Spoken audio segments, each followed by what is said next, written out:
Welcome to Certain Point of View, your first step into a much nerdier world. Be sure to subscribe, rate, and review the podcast on iTunes. Just go to certainpov.com. Thanks. And now your hosts, Ben Milton and Addy Thomas. Hey, Nerf Herders, I'm Addy Thomas. And I am Ben Milton. Thanks for joining us this week. We're going to be talking about Voltron Season 2, which has been recently released on Netflix, and both of us really quickly binged it. Before we get to that, we want to let you guys know that we're doing a couple things. You know, we've been telling you guys about Patreon. You can check out the website for Patreon, but we are starting a weight loss challenge for me and Ben. Even though we both are nerds and we both live up to certain stereotypes within the nerd community, that's being fat is one stereotype we don't have to live up to anymore. No, I don't really want to. Like, I got two kids. Like, one of the big things that, like, 2017 has been for me, like, one of my big mottos that you'll see me on social media, and if you're around me, you'll hear me talk about, is just optimizing my life and trying to get the best out of my life, trying to get the best out of myself and the best out of everything that I'm doing. And in order to do that, honestly, I need to be healthier. I need to lose weight. I need to eat better. I need to have more energy to do all the things that I want to do. Like, we're doing this podcast, running two businesses. My wife's got a business. I've got two special needs kids. Like, I need a lot of energy and a lot of just gas in my fuel tank to be able to do all the things that I've got to do right now. Right. We both run busy lives, you know. And right. And you know, I'm getting to the point where I've also, like, I'm worn out all the time. I'm just exhausted, and there's much more I want to just do with this podcast to forget, you know, work or forget the other stuff that I enjoy and on my other, you know, business on the side and everything like that. There's so many things I want to accomplish, and I need to stop slowing myself and sabotaging myself with my lifestyle. So both of us, you know, are, you know, we have a lot of fun when I think we enjoy entertaining people when we're doing something. Yeah. It motivates us for some weird, like, if somebody's watching this, we're motivated. Right. And when we're competing with each other as well, because fantasy football, obviously, you know, that's the only reason I still play that stupid thing. It's just our rivalry. With you, yeah. And our games are epic. You know, our rivalry has been quite an epic match every single time. And years I think now. Yeah, and I think it'll continue with this series, this weight loss challenge that we're going. You can be part of #Team Addy or #Team Ben, depending on who you want to align with on this and cheer for. And here's what's disturbing. Since we've announced this Saturday night, already 3 people have aligned with you, and none to me. Nobody has officially stated. #Team Addy all over the place. I got #Team Addy from Hans, from Hans, from Corey, and from Fernando. Yeah. Come on, man. Fernando, I don't even know you, dude. I'm just more likable. That's actually true. That actually is true. This is where That's because they don't know me that well. They don't know me quite as well as you do. Yeah. They really knew how dark and empty my soul was. That's true. You do have a pretty dark soul, which is why we're such good friends. And I enjoy competing with you because you will go to dark places with me and compete. Whereas, you know, J, Mike, and Gene, like, will always bow out and coward out. They'll wuss out. Yeah. And just recently, speaking of another thing that's coming up, we'll come back to the weight loss challenge in a little bit.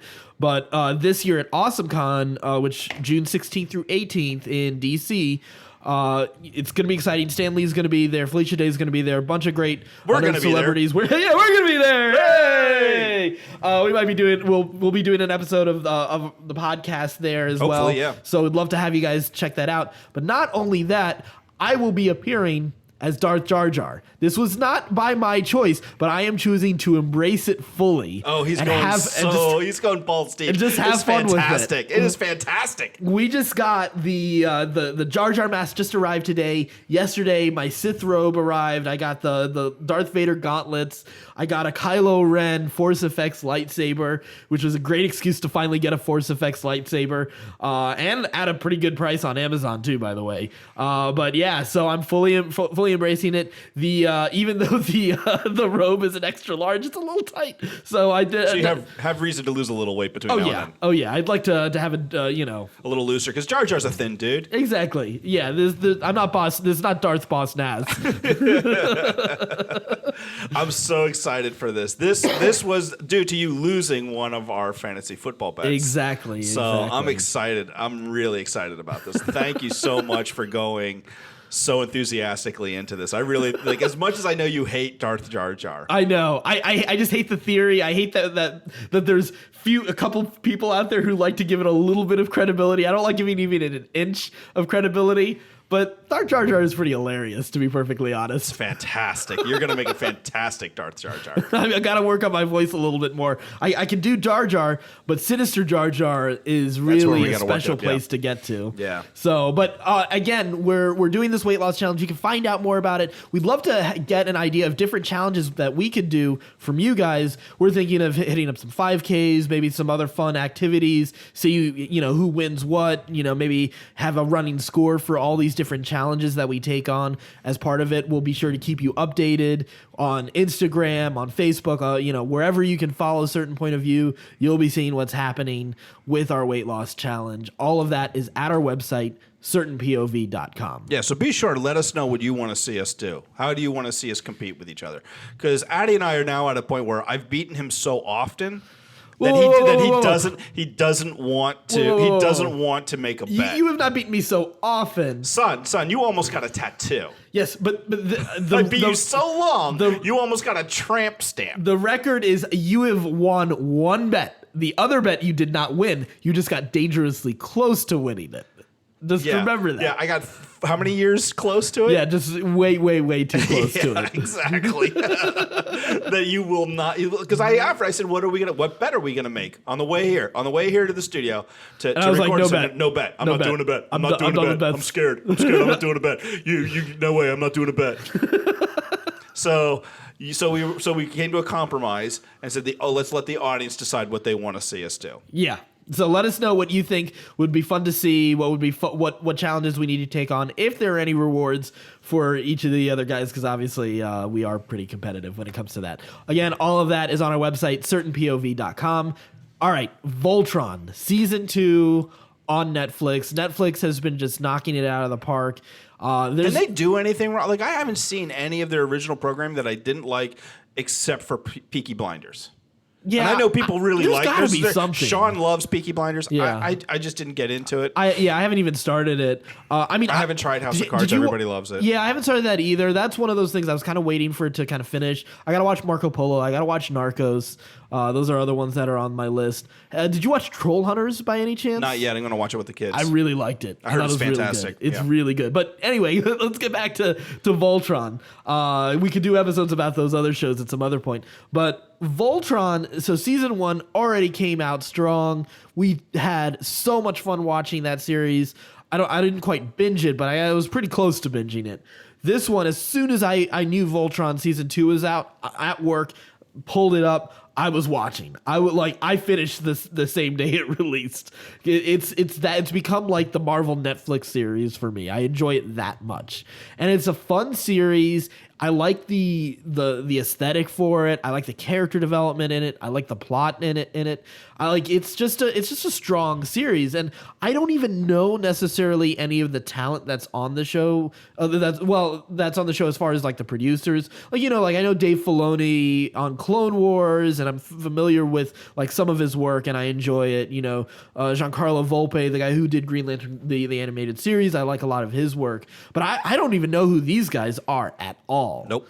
Don't care. They're doing a great job. Yeah. I mean, I know some of the voice actors, like Steven Yeun. Right, Steven Yeun is on it. And then Glenn from Walking Dead. Yeah, Norman Reedus did 2-episode arc. Oh, did he really? Yeah, I didn't realize that. I just scrolled through and I was like, oh look, Norman Reedus was on there. And there's what's his name from Flight of the Conchords? Mm-hmm. Yes, Rhys Davies. Yes, who's a major character. Yeah, it's so good. Yeah, it's so good. But man, like I was a Voltron fan growing up as a kid. Like I remember rushing home from school to watch Voltron. Really? Yeah. I never watched a single episode of the original Voltron. Yeah. I was huge. I had the Lions. I had Voltron, like the die-cast metal Voltron. Really? Yeah. Oh, I wish I still did. Stupid divorce. Damn it. Now I'm bitter. But I loved it, man. That cartoon was amazing back in the day. And boy, are they doing it service. Like they're doing this story arc so well. And in so many ways, so much better because they're drawing it out. Like you're basically in episode 5 right now like season 1. Oh, really? Like they're kind of they're playing with the timeline from the original one a little bit. So how like this is so it is kind of like, does it feel like it's going pretty much beat for beat with the major arc of the story? Yes and no. So like Zarkon is the same is the main villain as well, former and Hagar, paladin. Yeah, and Hagar. Oh, that's cool. Except the big difference is you lose Shiro like right away in the original series. Oh, really? Like within just a couple episodes. Like, and I was heartbroken because I was a huge Shiro fan. Like right out the gate, like he's just bad. He's just like he is in this one. So he's got the white hair. You full on lose him? Yeah, he's gone. He doesn't come back till like season 3. Oh, wow. Yeah. And you're like, oh, and you're like in the first like couple episodes, you're like, oh, this is the guy, this is the hero, this is the arc. He's so badass. He's the leader. He's got the black. No, he's gone. He's gone. He's dead. What? So let me ask you this: is like, do you think the original Voltron series is still rewatchable? Yeah. So it's not like the late 80s, early 90s Ninja Turtles, where it's a little bit more the nostalgia. It's not nearly as good as it's not quite as nuanced as this, but it's still not even close. Yeah, not even there's close. There's a lot of good complex storytelling in the series. You know, Yeah. we rave a lot about Clone Wars and Rebels, and for really interesting character development that they do with those characters, but also with big issues and how they handle them and like major traumatic stuff too. But like just the whole like the idea of racism with this season was really interesting with the princess and with Keith having Golra blood. Yeah. Exactly, was a very fascinating aspect to the series and added so much more depth and dimension to the characters and the interactions. And now with Keith being the new leader, that's going to be so much more fascinating. Yes. So yeah, you don't have nearly that depth. Yeah. You don't have nearly that level of interest. It's more of like the way I remember it is more of like a monster of the week where you're fighting like another big monster that Hagar has magically created to and fight season Voltron. 1 seemed to play a little bit more that way. Yes. This one, it felt like they slowed down a little bit more. Let's look at the characters. Let's see how they are. The first episode was kind of everyone on their own, fending for themselves, trying to get back together. Exactly, and then bringing them together again. And then just kind of like there was a lot of struggles that were kind of reminiscent of it's easy to often compare the second in a series to Empire Strikes Back, but this was very similar in terms of like they had engine troubles all the way through with the castle, and they had to like just the way they had to deal with those, hunted and constantly running for their lives, constantly on the edge of danger, and the internal struggles that each of these characters were having were very reflective of like Luke's the hero's journey. Were very reflective of Luke's journey. I feel like there were moments that were similar to the cave on Dagobah, in this season. So go into that with what specifically with Keith and exploring his past and who he was. Like that moment where I don't remember if it was a vision, but where I believe it was a vision where he sees his father. Oh yeah, when he's fighting to find out where he got the dagger from. Exactly. Yeah, and he's in their house, and there's the invasion. Like it was very very much like a lot of foreshadowing for stuff that's going to come ahead and we haven't seen in the series yet. So it was such a fascinating, I thought that was such a fascinating moment to really kind of mine and try to interpret and predict and extrapolate out of that. And I'm just surprised with the amount of depth that this cartoon series is giving us to work with. And yet it's still silly and fun. Yes, it doesn't stray away from that. You still have like the glances at the camera, breaking the fourth wall, right. like the cheesy smiles. The mice. The mice are fantastic. The mice have a bigger role in the original series. Oh, really? Like they're everywhere. Yeah, they're constantly because they're totally playing it to kids from the 80s. Right. So you got to see a lot more of the mice back then. But I love the mice and just like the cheesy jokes about Hunk farting all the time or throwing up or eating. And like it's great. Like it's just silly. I love how they've managed to balance it. The writing team on this is just fantastic. How they've managed to balance really serious, interesting, character driven topics and still make it entertaining and fun for kids. I was watching it. I watched like 3 episodes today. My 5-year-old daughter just laying on my chest, just watching it with me, and she was loving it. She was loving it, and I was loving it, but we were loving it for two totally different reasons. Right. And like that's special. That's really special. I think, we've talked a lot about just having all this, this great nerd shows right now. I think it's the beauty of where we are also with animation. Right. There's a lot, there's shows like this we're getting them on Netflix, but Pixar has been doing a great job, has been knocking it out of the park. Every now and then you get a DreamWorks one that's pretty cool and fun as well. I don't know if you've watched any of the why did I just forget the name of the developers? But they did stuff like the Box Trolls. Right. I just rented Kubo. Yeah, the two but strings. I need to watch Kubo. That's my next. I have it on disc. So let me know when you want it. I'll give it to you. Oh, perfect. Yeah, and then send it back. Yeah. I've started Kubo, but I was so exhausted I wasn't able to finish it. But it was. I mean, I couldn't look away. I can't wait to see it. I can't wait to see it. It's amazing. I mean, the aesthetic, but it's cool to see. A medium that, just like comics, has always kind of sometimes been treated as lower class or low art, right. Is able to accomplish such amazing things. And I think the cool thing is, especially maybe it's just because I am a fan of fantasy. The possibilities for what you can do in animation are just so astounding, and there's certain things that I would just love to see. We talk a lot about. I'd love to see this as a live action movie and whatever. I'd love to see more animation again with some of the things that we've have. I'm glad we've gotten to the point where we've got a Guardians of the Galaxy, movie and Ant-Man movie. Those are the kind of things that they were not quite the A-listers who would get those movies, but we've gotten to that point. And I mean, for God's sake, think of like who's it? Black Lightning is getting a freaking TV show, which I think is maybe a step too far.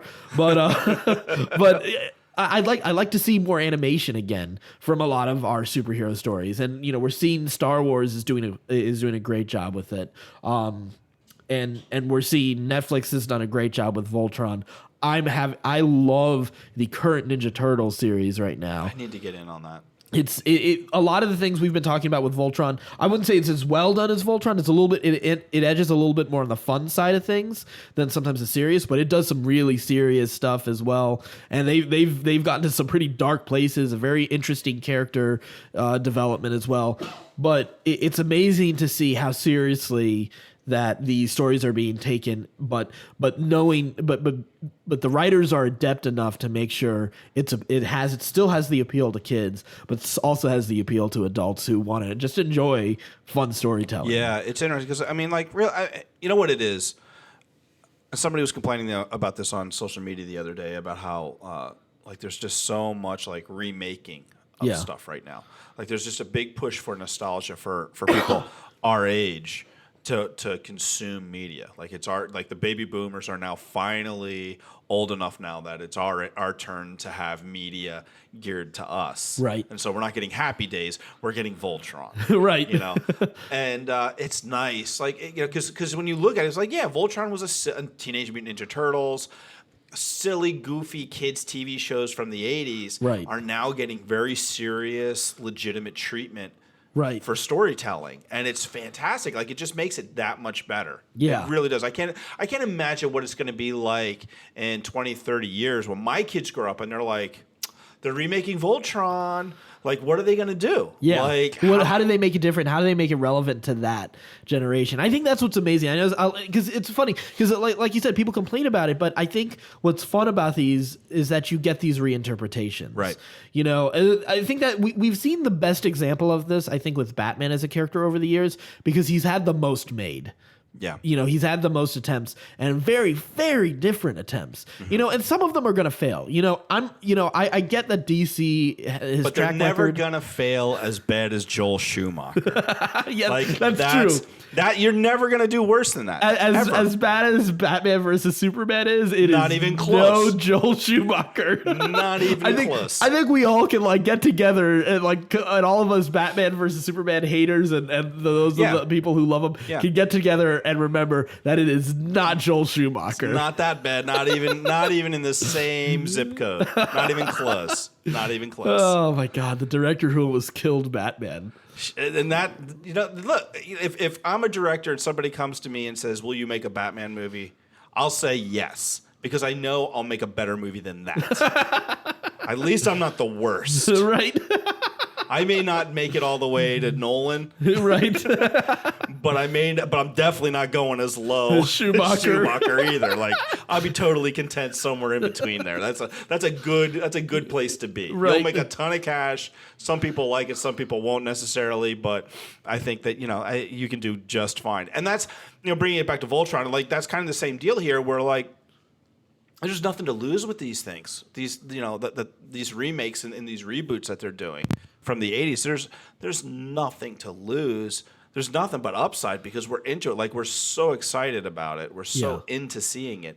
If you just give it halfway decent treatment, just give it a halfway decent story. Now, thank God they're doing more with Voltron than just giving it a half-ass treatment. Like they're going all the way in on this thing. Like they're trying hard to write good stories. The animation is fantastic. Yeah, I really like the aesthetic because I haven't gotten into anime. I haven't really gotten into like Eastern animation, but it's a really interesting blend of sort of like Western and Eastern animation styles. Yeah. So, but it it really works for me because like I mean obviously I want to explore anime. I want to try out some different things. I've gotten some people have suggested some starting points for me, but I'm just so used to Western animation and I like it. I know I'm not necessarily some animation expert or anything, but I know what I like. And I think Voltron has is an interesting a nice blend. Yeah, it's an interesting blend, and it might just be that bridge for me finally to kind of maybe cross over and look and give some of that a little extra look. Yeah, because it borrows heavily from the anime style. Yeah.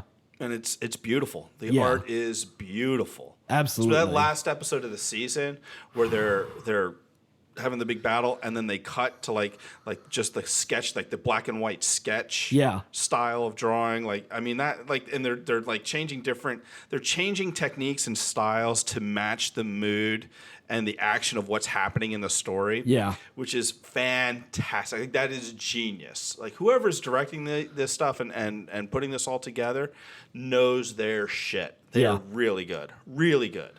Yeah. I'm excited. I am so excited for season 3. I just can't believe it's gonna be quite a while, obviously, before we get season 3. It's like a year, right? Yeah, I mean, because it was a little shorter than that for season 2, so maybe we might get something a little later this year, potentially. Well, what I heard was like Netflix is cutting back all of their series down to 10 episodes. Which is good. It's so smart. Which is good. Because Bill Burr said that. He said that F is for Family is getting a 10 episode run. It was originally supposed to be 13, but they cut everybody on Netflix down to 10 episodes. Nice. Yeah. The Marvel series could really use that too. As much as everybody I love them. Yeah. As much as I love them. And I think Defenders is actually only getting 8 episodes. That's perfect. So, it allows them to be a little bit more economic with their storytelling. So I definitely think that's a great idea. This one was 13, so I think probably season 3 will be another 10 episode arc. Yeah. Which is just going to make it that much tighter, that much more fun. Yeah, it'll be interesting when you watch Troll Hunters, because Troll Hunters was produced for normal TV, so you even see the cuts for commercial breaks and everything, the whole recap and everything for the sake of commercials breaks and everything. But it was obviously released to Netflix instead. I guess whatever deal broke down. And the voice actor, the guy Anton Yelchin, died. For the main characters. Apparently, he did some of the work for the following season. But it's interesting just to see the formatting and what it does, because it's a 26 episode season for Troll Hunters, but it's practically 2 seasons really when you get down to it for that show. So it's really sort of a fascinating. Like I'm always fascinated. Maybe it's just because I don't know if it's because I work in media and work in TV, but I'm always kind of fascinated with the structure of a season, and with an episode and how it works with commercial breaks. Without, I prefer the Netflix model, but sometimes it's kind of fascinating and fun to watch. The stuff from the old style of the TV, the advertising model of TV as well. Yeah, it's a different time, and everybody's kind of exploring it and figuring it out. Like it's still so new. Think about it, like. 1996, the internet started. Right. Like we really haven't been streaming shows, but for like 3 or 4, maybe 5 years at the most. Well, you think about it. YouTube was created 2005. Yeah. It's 11 years old. It's not that old. And we're just figuring it out. Same with podcasting. Like podcasting, people are still just like, we're still just figuring it out. And there's people that are ahead of us with much bigger audiences that have been doing it much longer and are making money at it. But we're still all just figuring, how does this medium work? What's the best way to do this? That's exciting to me. Like, as a media guy, like, we both work in media. We both work in like 1.0 media. Yeah. It's nice to see 2.0 media and to be involved in it and go, oh, that's how they do it. I wonder if we can, adopt that to what we're doing too. Right. And that's awesome. I love that. I think it just makes everybody better. I think, it's like when radio or when TV came along, like it didn't destroy radio, but it like radio forced it to reinvent itself. It forced radio to reinvent itself, and radio took a step down underneath. Yeah. And the same thing with the internet and our cell phones. Right. How we consume media is completely changing, and TV is now number 2. And the internet and our cell phones is the number one way that we're all kind of like being drawn towards. Right. And you're seeing that shift. And that's exciting to me, man. I love that. I'm totally I've been claiming this is going to happen for a long time. Yeah. Professionally, and everybody is like, whatever, man. But you're seeing it. Like, you're actually seeing it happen, and you're seeing storytellers moving to things like Voltron, things like F is for Family, things like, all the Netflix story model. Hulu's doing it, and now what's the new Marvel show going to be on? The Runaways. The Runaways, and what is that platform? Do you know? No, that's Runaways is going to be on Hulu. No, but there's another Cloak and Dagger. Cloak and Dagger. That's going to be on normal TV. Oh, it's normal TV. Yeah, Freeform, I think. Which is. Oh, I thought Freeform was an online.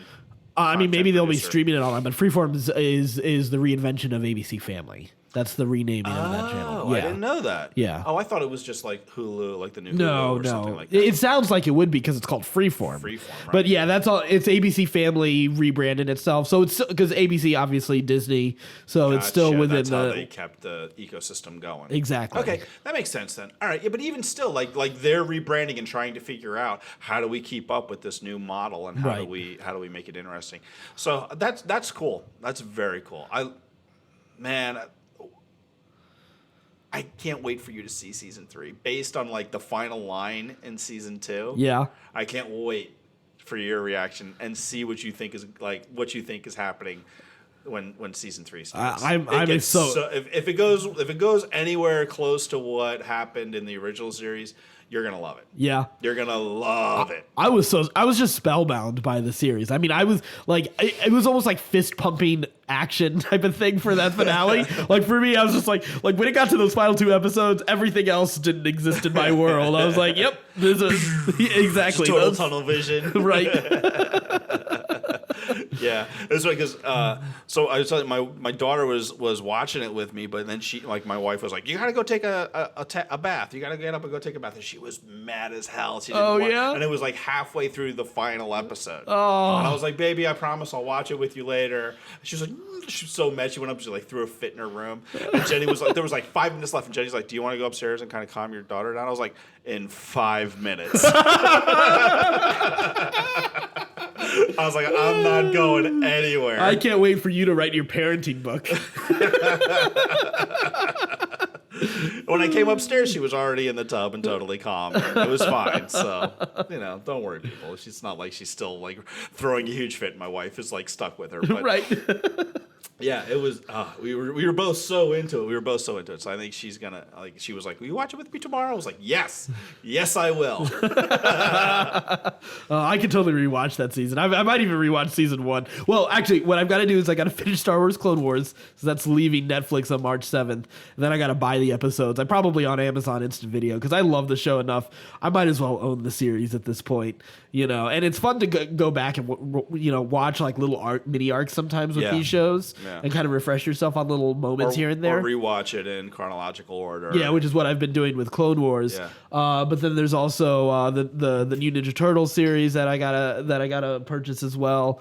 But coming up soon, we're having Samurai Jack is coming back. Yes, I gotta go back and watch that. The thing is, I don't remember a lot.